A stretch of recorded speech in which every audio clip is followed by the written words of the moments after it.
The ship moved slowly through the deep black space. Commander Rain Carter stood near the viewing glass, watching the alien space station grow bigger as they got closer. He had been on many missions before, but this one was different. This time, he was the only human representative. Rain took a deep breath, fixing his uniform. "This is just a diplomatic meeting," he whispered to himself. "Nothing strange will happen," but deep inside, something didn't feel right when the shuttle landed and the doors opened. A strange silence fell. Alien eyes, dozens of them, from different species, turned to look at him. They were quiet, too quiet. Rain stepped out, holding a small translator device in his hand. A robotic voice echoed from the loudspeakers. "Welcome, human Rain Carter. Let the test begin." "Test?" Rain whispered, confused. "What test?" No one answered. A tall alien with green feathers stepped forward and gave a short bow. "We are pleased by your arrival," he said. "Our princess is waiting." Rain followed the alien into a shining hallway filled with glowing lights. Every step he took echoed like thunder. Then he saw her. She stood in the center of the welcome chamber. She was tall, elegant, with smooth purple skin and long glowing tentacles that flowed gently like waves. Her eyes were golden and curious. Her face, calm but unreadable. Rain's translator clicked, and the green-feathered alien said, "This is Princess Lyra of the Varelian Empire." Rain smiled nervously, unsure what to say. His mind searched for something polite, something friendly. So he said the first thing that came to mind. "Your tentacles look great today." Suddenly, the room went silent, completely silent. Every alien stopped moving, their faces frozen. Lyra's eyes widened slightly, and her tentacles glowed a soft pink. She took a slow step forward, her golden eyes locked on Rain's. "Thank you," she said in a quiet voice. "That means a lot." Then she reached out and gently touched his hand. Rain blinked, surprised by her warmth. The silence broke with whispers and murmurs in alien tongues. The green-feathered alien looked shocked, almost horrified. "Commander Carter," he said, Do you understand what you just did?" Rain looked around, confused. "I was just being polite," he said. "Did I do something wrong?" Princess Lyra smiled softly and said, "No, not wrong." Her voice was calm, but her eyes sparkled with something Rain couldn't understand. "You just proposed to me," she said. Rain's heart skipped a beat. "What?" he asked, his voice shaky. "In our culture," Lyra explained, "praising a royal's tentacles in public is the highest form of courtship. It is a proposal." Rain stared at her, unsure whether to laugh or panic. "This is a misunderstanding," he said, trying to step back. "I didn't mean you cannot take it back," said the green-feathered alien quickly. "It would be a great insult. It may break the peace talks." Rain looked at Lyra, who was now standing very close. Her expression was not angry, not offended, but curious. She tilted her head slightly. "Do humans not propose like this?" Rain sighed. "Not exactly, but I guess we're different." The green-feathered alien spoke again. "If you reject her now, it will be seen as a deep disrespect to our empire." Rain felt trapped, like he had stepped into a game he didn't understand. He looked around and saw every alien watching him closely. The pressure was heavy, like space itself was pressing on his chest. He looked at Lyra again, and for a moment, he saw something loneliness, maybe even hope, in her eyes. "I didn't mean to propose," he said carefully, "but maybe we can talk, get to know each other." Lyra nodded slowly. "That would be nice." Suddenly, the translator device in Rain's hand sparked with static. A strange sound came from it, like a whisper. Rain stepped back and tapped the device, but the noise stopped. No one else seemed to notice, but for a brief second, Rain had heard something in the static, A voice, low and cold, saying, "The human has been marked." Rain shivered, trying to act normal. Lyra looked at him with concern. "Are you all right?" "Yes," he lied, just a bit tired from space travel. But his mind was racing. Something was wrong.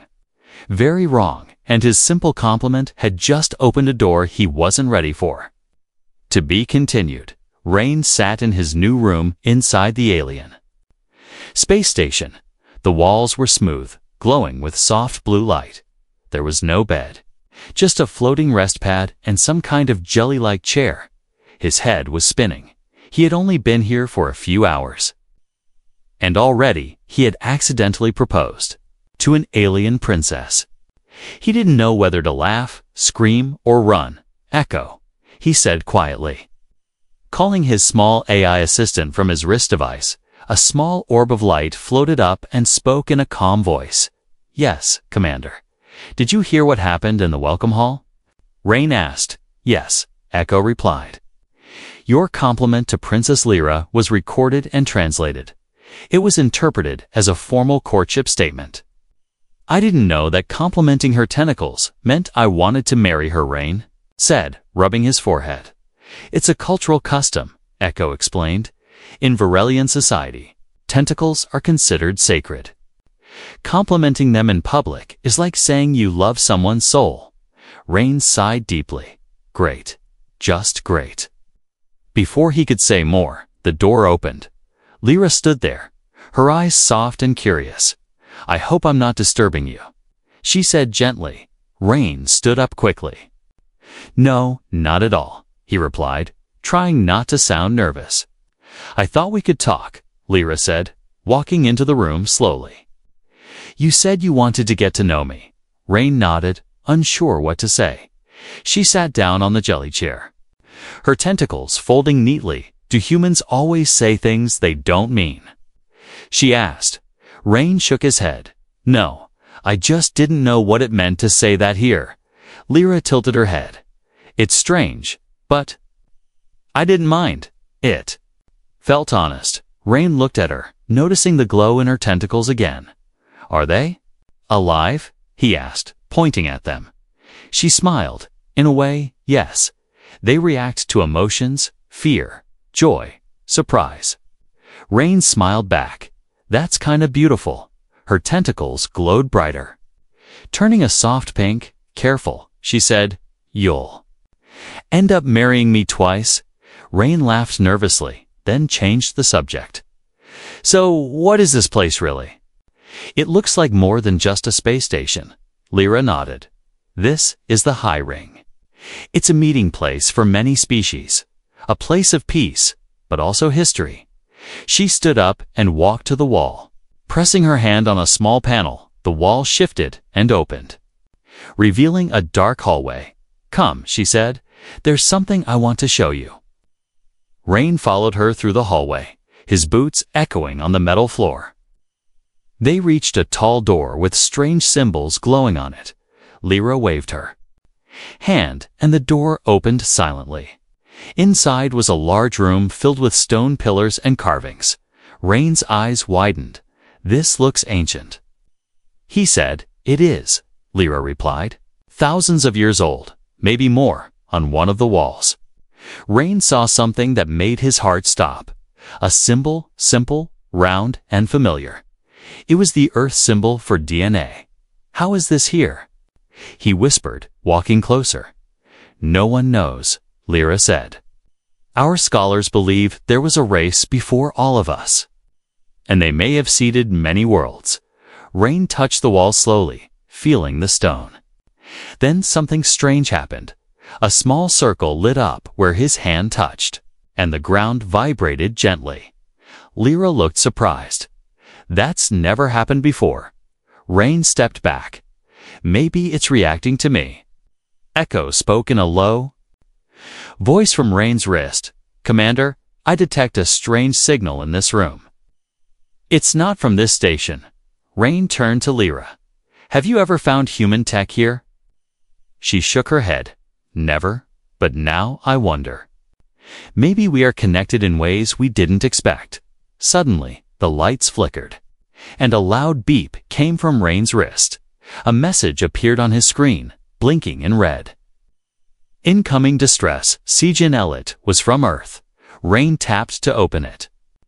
And a voice spoke, full of panic. This is Commander Hayes, Earth Command.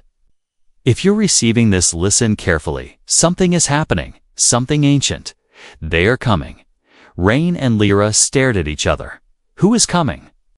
Rain asked aloud, but the message ended in static. Lyra looked uneasy. This is not a coincidence. She said softly, "You arrived. The signal came, and the gate lit up for you." Rain felt cold inside, like he had stepped into something bigger than any war or peace treaty.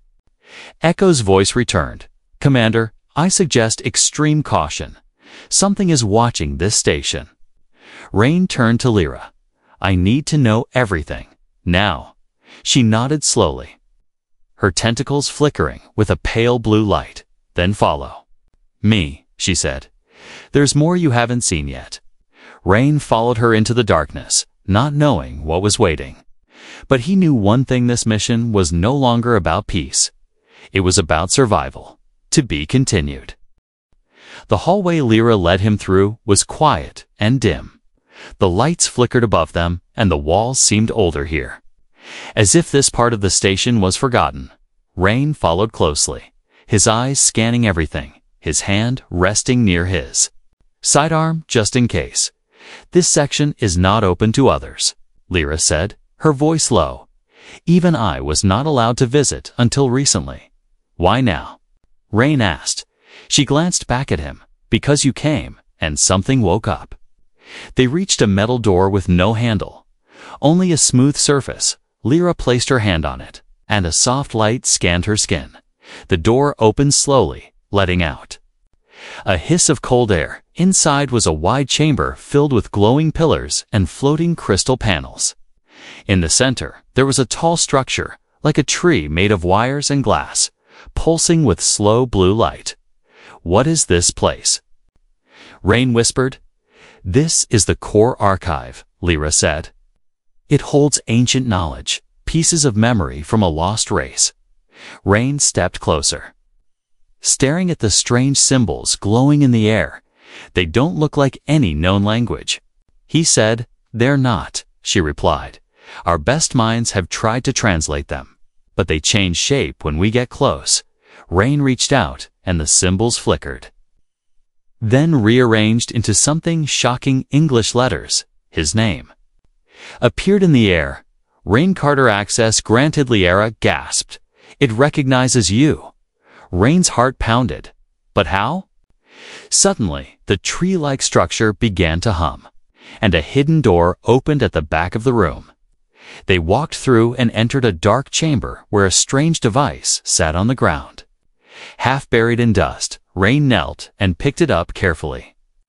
Brushing off the dirt, Echo spoke from his wrist. "Commander, that device is not Varelian technology. It's Truman." Rain froze. "What? How did human tech get here?" "I don't know," Echo replied, "but it's sending out a signal, hidden. And I believe it's been active for weeks." Lyra looked confused. "Your people were never here before. How is this possible?" Rain stood up, looking around the room. "Someone brought this here, or someone planted it long ago." Just then, the device buzzed and lit up, and a distorted voice came from it. "Still watching. Still listening. They don't know you're awake yet." Then it powered off completely. Rain felt a chill crawl down his spine. "Who's watching?" he whispered, more to himself than to her. "We should leave this room," Lyra said quickly. "Now?" They returned to Rain's quarters, but the air felt heavier now, like something unseen was hanging around them. Rain sat down and took apart the strange device, placing the pieces on the desk. Echo scanned each piece and spoke. "This tech is not just human, Commander. It has elements of something else. Something unknown." "What does that mean?" Rain asked. "I believe it is a hybrid," Echo answered, "and it's transmitting to a location inside this station, but encrypted. Can you trace it? I'm trying, but it's using the station's own systems to hide. Rain turned to Lyra. You said this place was for peace, but now I think someone is using it for something else. Lyra nodded slowly. My people trust the systems too much. We believe in order. Maybe we stop looking for danger. Rain sighed. We can't ignore this. Someone or something is spying on us. Suddenly, the lights flickered again, and the wall screen lit up with static. A dark shape appeared for a moment like a mask with glowing red eyes, then vanished. Did you see that? Rain asked. Lyra nodded, her face pale. That's a Veilborn mark. Rain had heard the name before, in rumors, in hidden files, the Veilborn. He asked, I thought they were just a myth. They are not, Lyra said. They are a secret group, very old, very dangerous. They hide among us and change things slowly. Secretly, Rain looked at the broken device again. They planted this. They wanted to see how I would react. Maybe they're testing me. Echo beeped. Commander. I found something. The signal is coming from.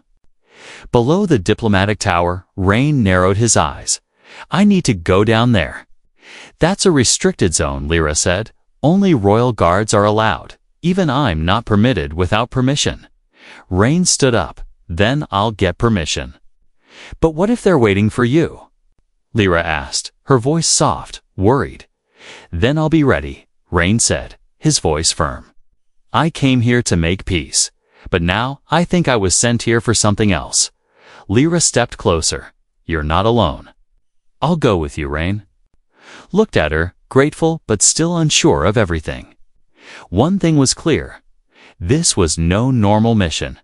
Something deep and dangerous was hiding inside the station, and it had just noticed that the human was awake. To be continued. Rain stood in front of the metal door that led to the lower levels of the station.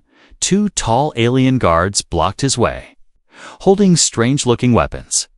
I need to go down, Rain said, trying to sound calm. There's a signal coming from below. It's important. This area is restricted. One guard replied firmly. No access without royal command. Rain glanced at Lyra, who stood beside him, her tentacles moving slightly with worry. She stepped forward and said, He has my approval. Open the door. The guards looked at each other, confused, then stepped aside. The door opened with a hiss, revealing a dark stairway lit by small red lights. Rain and Lyra walked down together, their footsteps echoing with each step. The deeper they went, the colder the air became. This part of the station feels different, Rain said quietly. It was built long ago, Lyra answered. Even before my people arrived, we only added to it. We don't fully understand its base. Rain looked around. Noticing symbols on the walls, some looked Varelian, but others were older, more alien. Echo spoke from Rain's wrist. Commander, we are getting close. The signal is just ahead. They reached a large metal door with no controls, but as Rain stepped closer, the door slowly slid open by itself. Inside was a round room with strange machines, blinking softly in the dark, and in the center was a cryopod, covered in dust, cables, and old metal. Rain froze. His eyes locked on the pod. There's someone inside, he whispered. Lyra stepped forward, wiping the glass cover, revealing a human face. He looked older than Rain, with a scar on his jaw and a serious expression. Another human? Lyra said in shock, How can this be? Echo scanned the pod and said, Life signs stable, cryosystem still active. This unit is over 10 years old. Rain touched the pod's panel and entered a basic command. The machine beeped, then began to hum as warm steam escaped the edges. The man inside slowly opened his eyes, coughing weakly. Rain helped him sit up. Hey, it's okay. You're safe. I'm Commander Rain Carter, Earth mission. The man looked at him carefully, then whispered, They finally sent someone. Rain nodded. What's your name? Cole, the man replied. Agent Cole. Human Recon Unit 9. You've been here all this time? Rain asked, surprised. Cole nodded slowly. I came here to find the truth, but I got too close. He looked at Lyra, then back at Rain. Be careful around her. Rain frowned. Why? Cole spoke quietly. She's not fully Virelian. She's something more, something mixed. Lyra stepped back, her tentacles dimming. What do you mean? Cole pointed to the machines. This room was used for experiments, genetic ones, crossing human DNA with alien DNA. Rain turned to Lyra. Is that true? I don't know, she whispered. I was raised as a royal, but my memories before childhood are unclear. Echo beeped again. Warning, Commander. Energy surge detected in the upper levels. A loud alarm echoed through the station, followed by a message, all systems entering lockdown mode. Prepare for external contact. Rain looked at the screen near the cryopod, which now showed a live view of the outside. Several black ships had arrived. Valborn ships. They're here, Rain said, his voice tense. And I don't think they're here to talk. Cole stood up slowly, his legs weak but working. They'll be looking for the gate. What gate? Rain asked. Cole pointed up. Above the station's core is a chamber that hides something ancient, a portal or weapon from a time before memory. The Veilborn want to unlock it. Lyra looked at Rain, fear in her golden eyes, and they may. Use me to open it. Rain shook his head. We're not letting that happen. He helped Cole walk as they made their way back up. The station was in chaos, lights flashing, doors locking and unlocking. Rain's communicator buzzed with incoming messages from the Human Council, all asking the same thing, what's happening up there? He didn't have time to answer as they reached the upper floor. Rain's heart stopped. Lyra was gone. Rain looked around quickly, calling her name, but there was no answer. Then he saw something on the floor, a black, veil-born mask, and a soft trail of glowing tentacle slime leading down another hallway. They took her, Cole said, breathing hard. They'll use her to trigger the core. Rain clenched his fists. Then we're going after them. Cole smiled, tired but ready. Now that's the human spirit I remember. Rain looked at the ceiling, knowing that deep above them, something old and dangerous was about to wake up, and the only one who could stop it had just been taken, to be continued. The hallway was empty and quiet. Rain stood there, holding the black veil-born mask in his hand. His heart beat fast, and his mind raced with questions. Where had they taken Lyra? Why her? What were they planning? Cole placed a hand on his shoulder. We don't have much time, he said. If they reach the core chamber and use her DNA, it could activate the ancient weapon. Rain looked at him sharply. You said she was mixed. What does that mean exactly? Cole took a deep breath. During my mission years ago, I found files in the station's hidden labs. They showed human DNA being tested, copied, and blended with alien genetics. Rain frowned. Why would anyone do that? Because the ancient builders who left this station behind left a lock on their weapons. Only a certain kind of being can activate them. Cole said, Lyra is that key. Rain stared at the trail of glowing marks left by her tentacles. He felt anger, confusion, and something else, fear, not just for her, but for what she might become if used by the wrong hands. We need to reach the core, Rain said. Can you still fight? Cole nodded, wincing as he adjusted his gear. I'll follow your lead, Commander. They moved fast through the twisting hallways, guided by Echo. Veilborn energy signature detected below the central platform, Echo said. There. Heading for the sealed gate, Rain and Cole reached a small elevator pod, and it took them down into the station's oldest levels. Everything down here looked ancient, covered in metal vines, strange carvings, and floating light orbs. The air felt heavy, like something was watching. Rain gripped his weapon.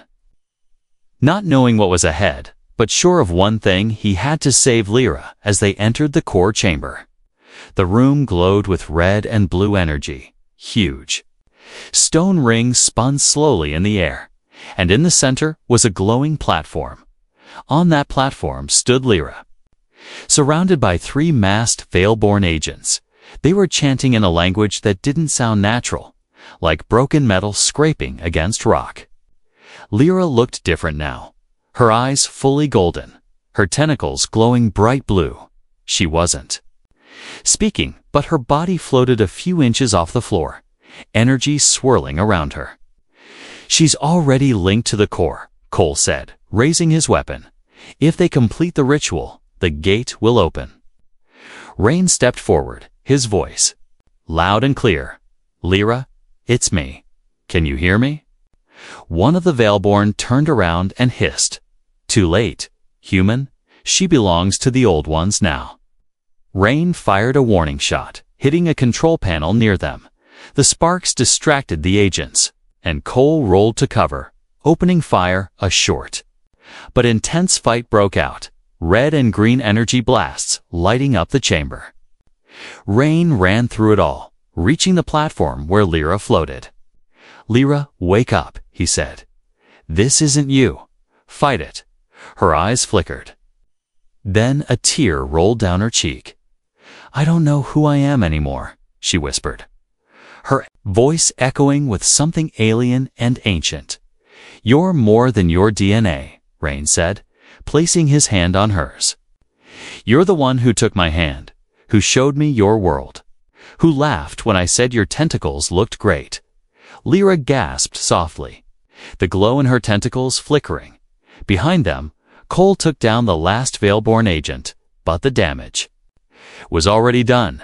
The rings above them spun faster, the walls shaking. A huge beam of light shot up into the sky from the center platform. "What is that?" Rain asked. Echo answered. "The ancient gate has been triggered. It's now opening a path to an unknown location." Lyra fell into Rain's arms. "Weak but awake, I stopped it," she whispered. But only halfway. The gate remained half open, pulsing like a living heart. Rain looked at Cole. "What's on the other side?" Cole shook his head. "I don't know, but something has been waiting there for a long time." Suddenly, the platform lit up again, and a shadowy figure appeared inside the gate, tall, thin, and glowing with strange patterns. It didn't speak, but everyone in the room felt its message. The test has begun. The Watchers are awake.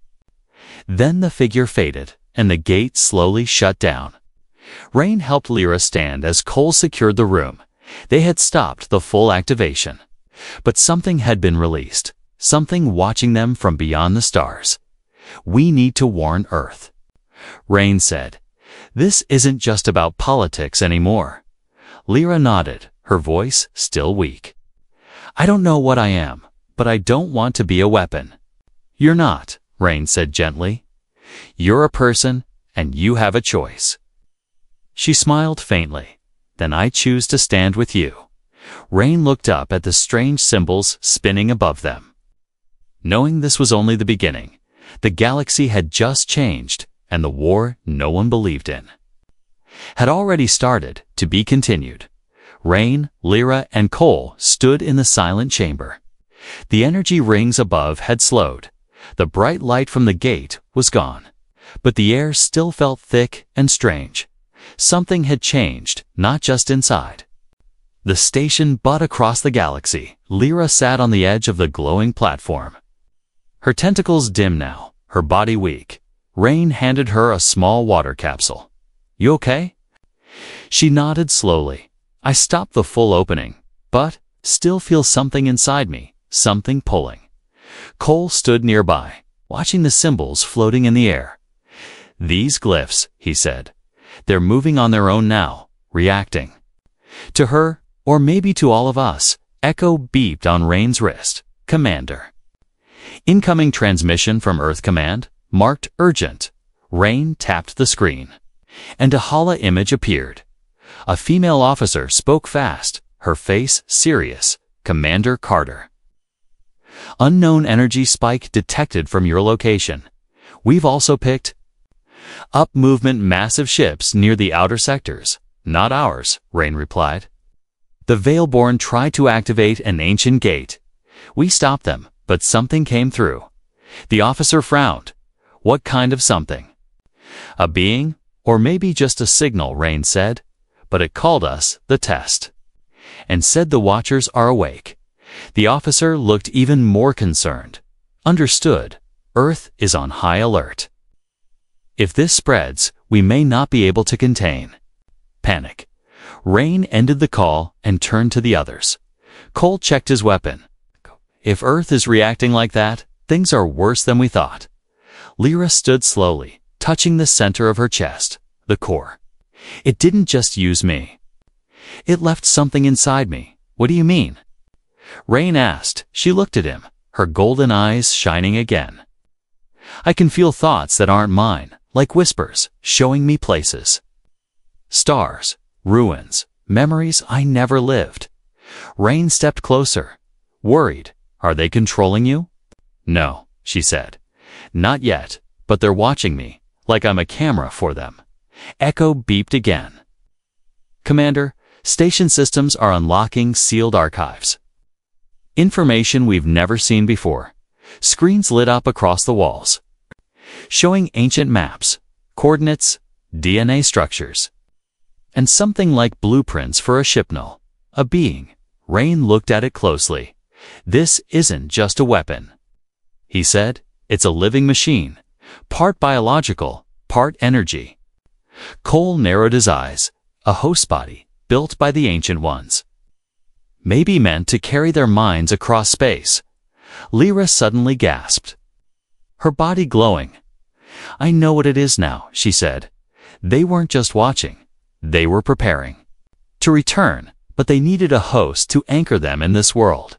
Rain understood, and that host is you. She nodded, tears in her eyes. But I don't want to be used. We won't let that happen. Rain said, taking her hand. Cole pointed at the screen. Wait. Look, there's a command code flashing. It read, Return to Origin. Vault of Silence coordinates locked. Echo spoke. Those coordinates point to a hidden system on the edge of the galaxy, long thought unreachable. Rain took a breath. Maybe that's where this started, and where we can finish it. Lyra looked stronger now, her tentacles slowly regaining their soft blue glow. If we go there, I might learn how to break the link, she said. Or at least stop them from coming fully through me. Rain turned to Cole. We need a ship that can reach that system without using standard star paths. Cole nodded. There's an old stealth cruiser still in the dock bay below. Built for deep recon missions, it might work. Let's move, Rain said. We leave now before the Veilborn regroup. They made their way down the hidden lifts to the dock bay. Passing old metal walls marked with ancient signs, the cruiser was there, covered in dust, but still functional. Echo linked with the ship's systems and brought it online. Lights flickered to life, and engines hummed low like a sleeping beast. Rain helped Lyra into the co-pilot seat while Cole checked the weapons and scanners. Ship is ready, Echo confirmed. Course locked to Vault of Silence. Rain looked out the front screen, stars stretching ahead like tiny eyes watching them. This may be a one-way trip, he said. Lyra smiled weakly. Then, I'm glad. I'm with you. Cole laughed softly. Let's go wake the ghosts. The cruiser lifted from the platform and shot forward into space, passing through a cloak of silence and stars. Behind them, the station faded into the distance, and ahead, the unknown waited. Rain stared into the dark, knowing they were flying into the heart of a war older than memory. But deep down, he felt something else, too, hope. Because Lyra was still herself, and as long as she stayed human at heart, the future was still theirs to shape, to be continued. The stars outside the ship looked colder now. Rain sat in the pilot's seat, staring ahead as the cruiser moved through uncharted space. Next to him, Lyra rested quietly, her tentacles calm, her breathing steady. Behind them, Cole checked the weapon. Systems and Echo scanned for any danger. "We're close," Echo said. "Vault of Silence is one jump away." Rain nodded. "Let's finish this." The ship passed through a narrow rift between two dead stars. Suddenly, everything went dark. No stars, no sound, just black. Then light. A massive structure floated in the void, shaped like a spiral tower.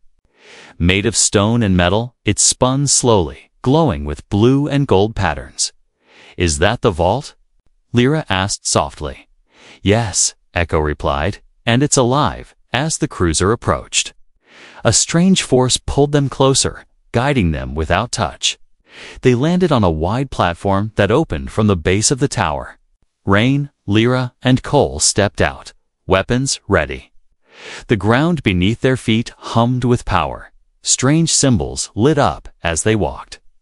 Reacting to Lyra's presence, "They were expecting me," she said quietly. The giant door ahead of them opened with a loud, deep sound. Inside was a wide chamber, circular, with floating lights and glass orbs hanging in the air. In the center stood a tall structure, half machine, half creature. It pulsed with blue light like a sleeping heart. Then a voice filled the chamber, not from speakers, not from any one place, just everywhere at once. "You have arrived," it said. "The host has awakened. The test must end." Rain stepped in front of Lyra.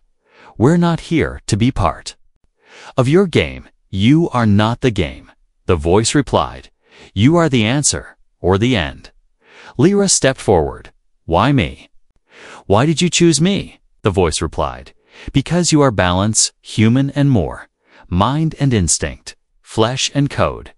You are the gate and the lock." Lyra shook her head. "I don't want to be your tool. You were never a tool."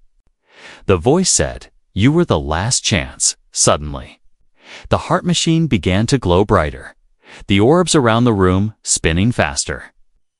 Lyra fell to her knees, her body glowing, her tentacles rising like they were caught in wind. "Something's happening," Rain shouted, running to her. Cole raised his weapon, aiming at the machine. "Say the word, I'll blow it apart." "No," Lyra said, her voice full of power and sadness. "This ends with choice, not force." She looked at Rain. "I have to go inside, into the machine. If I reject them from within, they'll be trapped again." Rain grabbed her hand. "You don't have to do this alone. I'm not alone," she said, smiling gently. "You gave me something they never understood: choice, love, freedom." She turned to the machine and walked forward. The symbols on the walls lit up, the room shook, and the machine opened like a flower made of light. Lyra stepped inside, and everything went white. Rain and Cole were thrown back by the blast of energy. When they opened their eyes, the machine was gone. The chamber was quiet, still. Echo's voice was soft. "The link is broken, the vault is shutting down." Rain stood slowly, looking around. "Where's Lyra?"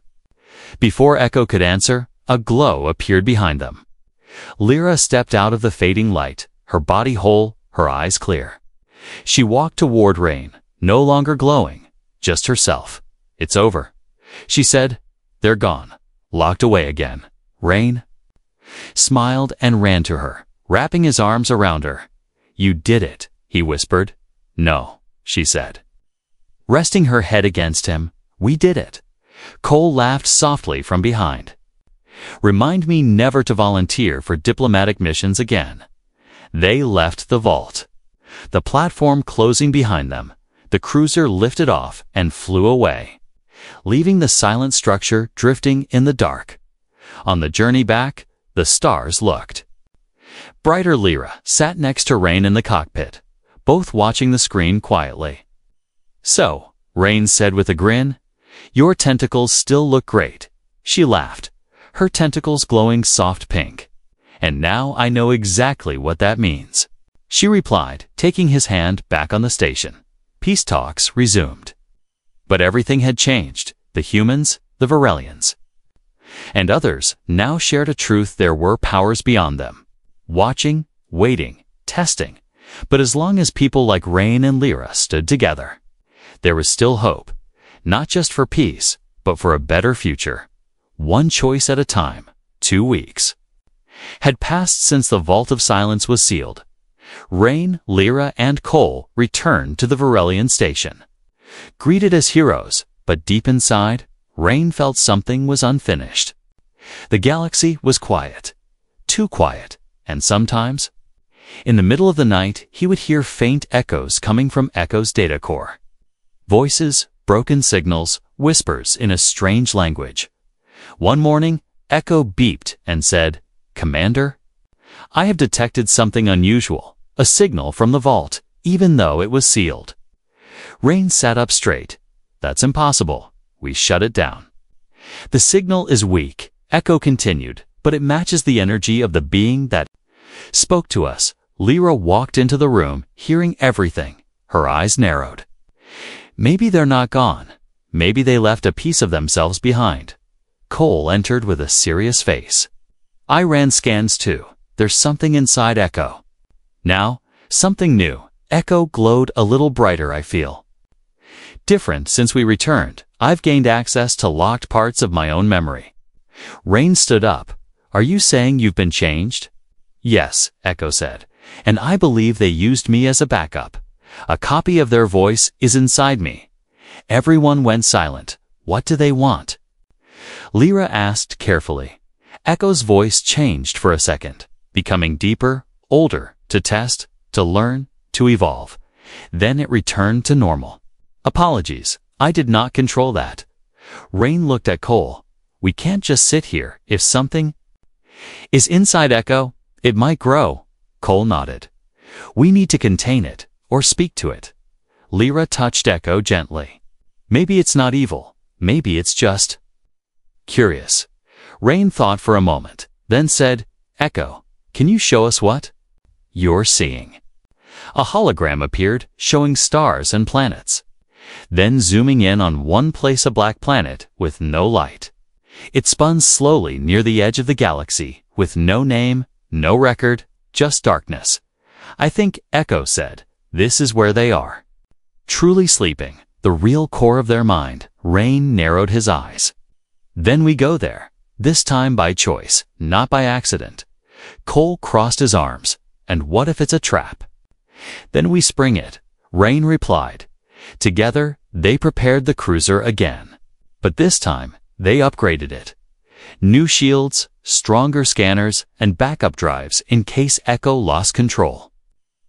Lyra sat beside Rain once more, her tentacles glowing soft blue. "I'm not scared," she said. "Not anymore." Rain smiled. "Good, because I need you with me, more than ever." The ship jumped through a dark path Echo found, avoiding common routes. Time felt strange there. As if space was thicker, slower. After what felt like hours, they arrived. The planet was black like oil. No atmosphere, no sound, no light, but below the surface, their scanners found something. A giant cube buried deep underground. Humming softly, "We're landing," Rain said. "Echo, you guide us." The ship lowered through an artificial tunnel, clearly made by intelligent hands. They stopped near the cube, and a doorway opened by itself. Inside was a huge, empty chamber, with only one thing in the center, a mirror. But it was not a normal mirror. It shimmered like water, and in its reflection, each of them looked slightly different. Rain stepped forward, and the mirror spoke in his voice. "You are bold, but still small. What will you become?" Then it showed him a vision, Earth burning, alien ships above it, and Rain standing in armor, alone. Lyra looked into the mirror and saw herself glowing bright, her tentacles made of stars, leading armies of machines. She stepped back, breathing fast. "It's showing us possible futures." Cole looked and saw himself running from shadows, always alone, always hunted. Then Echo's glow spread across the room, and the mirror bent inward. A form appeared, shifting. Formless, made of code and light, it spoke with all their voices. At once, you open the vault. Now you must decide, join us and evolve, or fight us and fade. Rain raised his hand. We don't serve anyone. We make our own path. Lyra stood beside him. We choose freedom, not control. Cole aimed his weapon. And we're ready if you try anything. The being paused, then smiled, not with a face, but with a feeling. You pass, it said, but others may not. Then the light vanished, the mirror cracked, and the cube powered down. Back on the ship, Echo said, I feel clean now. They've left, but they gave us a warning. Others will be tested. We must be ready. Rain looked at his team, proud and certain. Then we'll be ready, he said. Because we're not just humans, we're something more now. Lyra smiled, her tentacles brushing against his hand.